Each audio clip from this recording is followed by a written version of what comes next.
Hey, sneekylinux back again. Yeah, I'm back again tonight. I'm back in the house in the back, I'm back in the house. Oh yeah. Tonight we've got Peppermint 2. Now, I've not done Peppermint for ages. I've had this downloaded on the drive for ages and ages, and I've just not got round to doing it. And as we've got the top 10 videos of the year coming up, I thought, well, I better get this one out, because this could be in it, couldn't it? You know what I'm saying? Yeah. Anyway, quick go round for you, bit of explanation, stuff like that. It's quite blick, isn't it? It's a bit blick, some blue, and some green, and some mauve. It's basic. Remember, Peppermint OS is for web-based apps, but because it's based on Ubuntu, you do get the fallback of having stuff on the machine. So if you've got no internet connection, it's not a big deal, is it? If you know what I mean? No big deal whatsoever. Go through it very quickly. So we have a on and off, shut down, all stuff like that, reboot, time and date, my internet connection, and my sound all work perfectly, I must say, no bleeding problem. Okay, in the menu, now remember it's lxde, so it's going to be pretty minimal, but they got some nice little, it's a nice font and the nice pictures here. So under accessories we have calculator, character map, a file manager, file search, an image viewer, take a screenshot, nice little one there, yeah, that's good, the terminal, and a text editor. I don't know what text editor it is, so I thought I'll click on there and have a quick look. Oh, it's Get It. Let's go and get it. And quickly go and get it. Okay. And the menu again, and we'll go back to graphics. Now, bear in mind, it's for web-based apps or cloud-based apps, really and truly. Remember, it's under 500 meg download. It's really easy to install. It doesn't take long at all. You've got the Pixlr editor. You've got Express by Pixlr and more Pixlr stuff, and Simple Scan for your scanning requirements. Yes, indeed. Right, and internet. And some of this we're going to have to come back to in a minute, okay? You get a BitTorrent client, which I think is transmission. Chromium is your default web browser, which is really good. Dropbox as standard. If you're going to use the web, you're going to need it, really, among other things. I mean, bearing in mind you don't get a lot of storage space for free, so you're going to have quite a few storage spaces dotted around the world, including, the one you don't want to use, really, but you have to because they give you so much space. eBuddy Instant Messenger Client. I would prefer it if you had a proper computer-based one like Pigeon or EMSN or AMSN. Sneaky girl, sneaky boy likes to use AMSN for some reason. You don't ask me why.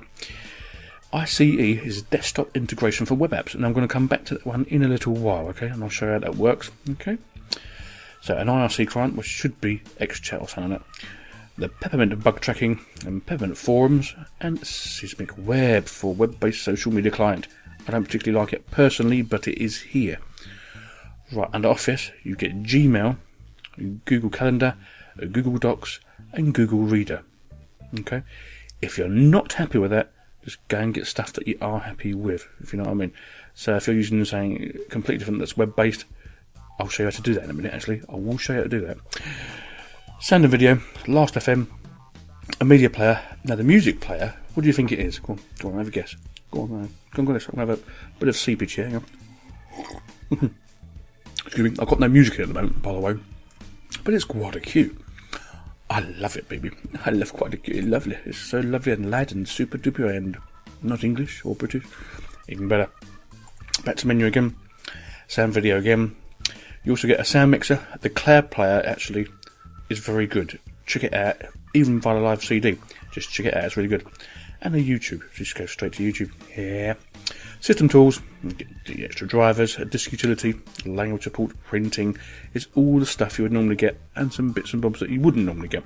And we get our favourite Synaptic as well, but there is a software manager here as well, which is the Ubuntu one, okay? Or the Mint one, Mint, I can't remember now exactly.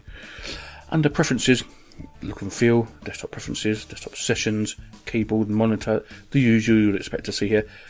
But it's laid out really nice and it looks really nice. It's not the basics lxde font for a start. You know what I'm saying? Yeah, you know what I'm saying. Okay, anyway, we're going to go to the software manager because I'm not going to go to Chromium. So, software manager. We'll click on him. Have a little look around. But you basically know what it's going to look like, don't you? Now, I've had no problems with the software manager so far in this version, which is very good for me, if you know what I mean. So, I'll make that full screen just so you can see what I'm doing. Now, I'm going to go to the featured section. In the selection for this section. Now, what would I like out of here? VLC, yes. Chromium, yes. Firefox, yes. Gbotted, yes. GIMP, yes. FileZilla, yeah, alright. Audacity and Must. K3B, I prefer that personally. Thunderbird, I can live without it. I've got other one, but hey. Inkscape, yes. Wine, if you need to use Microsoft stuff, yes. Deluge, not my cup of tea. OpenOffice, not really. Pigeon, yes, definite. Avant, only if you want to change the panels. Rhythmbox, my favourite, apart from Guadacore. Minitube, if it works. XChat, yes, already there. Scribus, a must if you've especially got kids. Amrock, not my favourite. Views, yes, alright. Miro, I love it.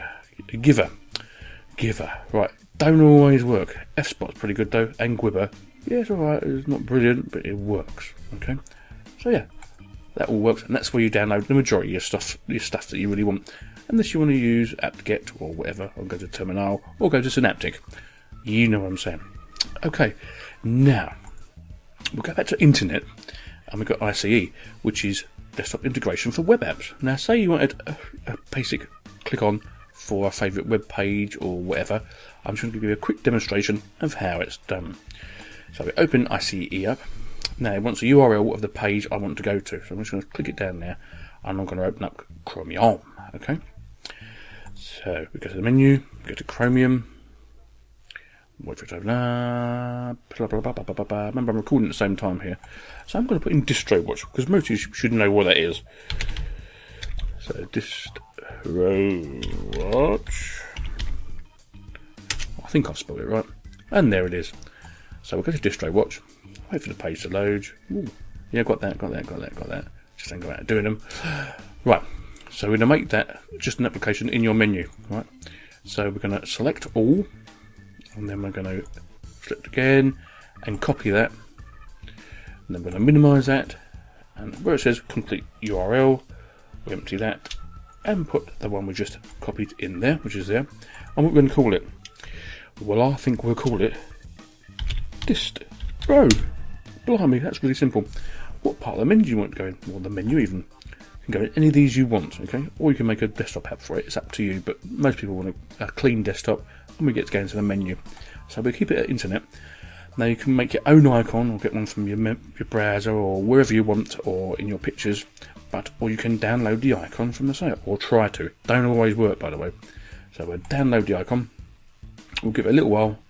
5:51. Bit of drinkage. Hang on a minute. Happily again. And we're going to create. Okay. Now in theory, that should now be all done. So if I close that, and I'm also going to close my browser, we'll go back to the menu, go back to Internet, and there it is, distro. And it's got a distro watch icon as well, so you actually know what you're doing. But click on it, just make sure it works. Look at that, super duper, it's straight there.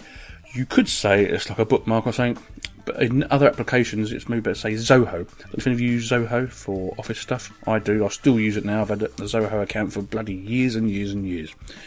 And sometimes I still like going over to it, just for stuff that it can do that the others can't. Yeah, so that works anyway. Right. That's about all I can show you, really. Now, on the whole, Peppermint is super fast, small, and it works. And if you like web-based applications, so you've got an old laptop or something, don't run too well on a full distro, this may be the baby for you. But what makes it different is, apart from the web-based stuff, you can actually download, say, Abbey Word or LibreOffice or OpenOffice to do the stuff if you're offline or can't do stuff, and games and stuff like that. You know what I'm saying? And still get additional drivers so you can play 3D stuff or, do webcasting or whatever you want to do. Yeah, super. So Peppermint 2, sorry I've left it so long, but yes, 4.6 out of 5. Super, bleeding duper. Sneaky Linux out. I see you later. Bye bye.